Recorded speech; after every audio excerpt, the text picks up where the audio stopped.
আমরা উপদেষ্টা মন্ডলীর সদস্য আমরা আসছি আজকে একটা বিশেষ দিনের শ্রদ্ধা নিবেদন করার জন্য। কারণ আমাদের মহান মুক্তিযুদ্ধের 26শে মার্চ একটা সর্বশ্রেষ্ঠ দিন। অতএব আমরা তাদের স্মরণ করি যারা শহীদ হয়েছেন এবং যারা আহত হয়েছেন তারা, এবং তাদের স্যাক্রিফাইসের ফলেই কিন্তু আমাদের এই আজকে স্বাধীনতা দিবস থাকলো। এই আমরা সেই জন্য সবাই আসছি, সর্বস্তরের লোকজন। এবং আমরা এই দিবসে আমরা একটা আমাদের প্রতিটি ঘোষণা করি যে আমরা বাংলাদেশকে, নতুন বাংলাদেশকে আরও সুখী সমৃদ্ধশালী দেশ হিসেবে গড়ে তুলব। বিশ্ব সমাজে যেন আমাদের কদর আরও বাড়ে, আর সাথে সাথে বাংলাদেশ মানুষ যেন সুখী সমৃদ্ধ হয়। এই প্রসঙ্গে আমি আবার 2024 যে ছাত্র জনতা একটা ইস্যু হয়েছে, এইটাও কিন্তু আমাদের একটা আরেকটা বিশেষ দিন। অতএব এই দুটো দিনই কিন্তু আমাদের বাংলাদেশের জাতীয় সর্বশ্রেষ্ঠ দুটো দিন, এবং এটাকে আমরা সবশেষ শ্রদ্ধার সঙ্গে পালন করব।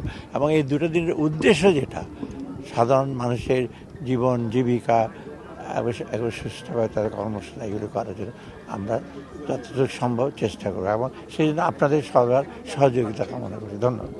চ্যালেঞ্জ একটা সরকারের জন্য যেরকম হয়, গতানুগতিক কিছু চ্যালেঞ্জ তো থাকেই, তবে এখন একটা প্রক্রিয়া শুরু হয়েছে যে বিভিন্ন সংস্কার বিষয়ে ঐক্যমতটা গড়া।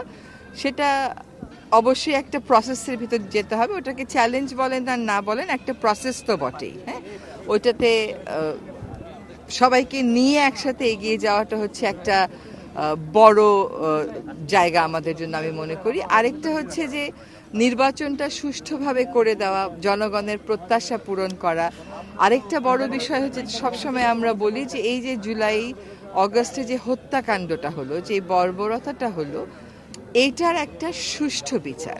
এখন আমাদের সীমিত সময়ে আমরা অবশ্যই চেষ্টা করব যে মানুষকে এই বিচারের কিছু কিছু রায় যদি মানুষের সামনে দিতে পারি, তাদের মধ্যে যেন ওই আস্থাটা আসে যে সত্যি এই বর্বরতার একটা বিচার হবে। না, প্রত্যাশা তো অবশ্যই করব যে জাতীয় স্বার্থে, ব্যক্তি এবং দলীয় স্বার্থের ঊর্ধ্বে উঠে আমরা ঐক্যমত করব। কিন্তু এক একজন মানুষ তো এক একটা বিষয় এক একভাবে দেখে, দৃষ্টিভঙ্গি এক একভাবে আনে। তো সেই দৃষ্টিভঙ্গির যে তফাৎগুলো আছে, সেগুলোকে কমিয়ে কমিয়ে একটা জায়গায় নিয়ে আসা, সেটা একটু সময় লাগবে, একটা প্রক্রিয়ার ব্যাপার। সেখানে নিশ্চয়ই তারা সব কিছুর ঊর্ধ্বে উঠে জাতীয় স্বার্থকেই প্রাধান্য দেবেন, এবং তারা তো আরও অনেক বেশি অভিজ্ঞ আমাদের অনেকের চাইতে, তাই না?